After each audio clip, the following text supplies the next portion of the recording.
watch what Joshua does. Watch the difference in this. Hold out the javelin toward the city. So Joshua held out toward the city the javelin that was in his hand. As soon as he did this, the men in ambush rose quickly from the position and rushed forward. They entered the city and captured it and quickly set it on fire. Cool, city's captured, right? Joshua, put the javelin down. Oh, no, my man. No. See, that's what we would do. We see a little bit of the promise come to pass, we're like, God's doing the rest. And the javelin drops, right? King Joash, shoot the arrow, did that part, now hit the ground. Not so much. We give ourselves a way out. Look what Joshua. This is who we emulate. This is who we rise up to be. This is our lineage. Gentlemen, this is what a man does of God. Watch. The men of Ai looked back and saw the smoke of the city rising up into the sky, but they had no chance to escape in any direction. The Israelites who had been fleeing toward the wilderness had turned back against their pursuers. For when Joshua and all the Israelites saw that the ambush had taken the city and the smoke was going up from it, they turned around and attacked the men of Ai. Those in the ambush also came out of the city against them, so they were caught in the middle with the Israelites on both sides. Israel cut them down, leaving them neither survivors nor fugitives. But they took the king of Ai alive and brought him to Joshua. When Israel had finished killing all the men of Ai in the fields and in the wilderness where they had chased them, and when every one of them had been put to the sword, all the Israelites returned to Ai and killed those who were in it.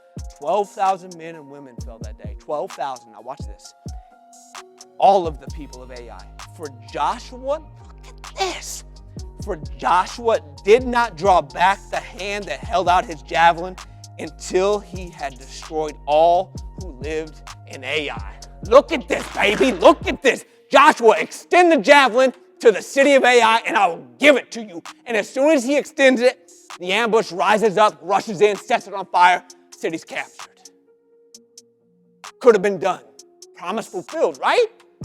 Joshua said, no, that ain't the fullness of the promise. There's still all the inhabitants of it. I'm going to hold my spear there the whole time. Why? Because I want everything that God just promised me. I ain't saying uncle until God says uncle, right? Until he says it's enough, I ain't dropping it. And then a battle ensues. They catch the people of Ai in the middle of the ambush, and those that were fleeing turned around and they caught them in the middle. And a battle raged all around Joshua. He was a warrior. He was in the midst of it. And yet, he never dropped the spear. Don't you think he could have gotten in on the action? Don't you think there was something trying to take his eyes off the prize in front of him? And yet, he stood firm in the promise and the declaration of his God to do as I said. And he held that javelin there until it was fully delivered. That's how you do it.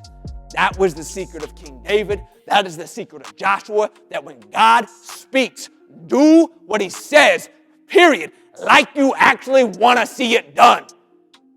You ain't some King Joash that's halfway happy with the results. Get them all, because if God spoke it, they are for you. I'm just being real with you.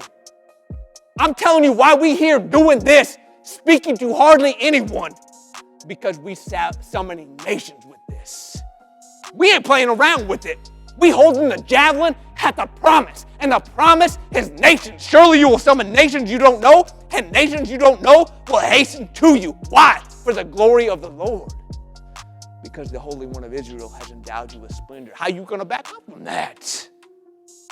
What, you going to reach 50,000 and you think you're good with it? Like, I hit a lot of nations. No, you ain't summoned nothing yet. You keep holding that javelin out until you see the fullness of it. How I know when it happens? Because everything will come to pass on it.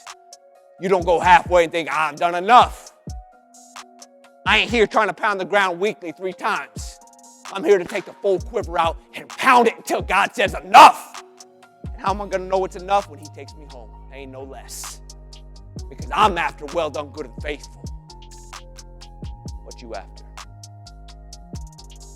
What's acceptable to you? You want to rise up and be the man that God has called you to be in the position he called you to be in? Are you happy with what you tend in right now? That's old way of life, someone else's sheep. Or you want to walk in your promises that God has for you, in the freedom and the joy and the pursuit of the promise.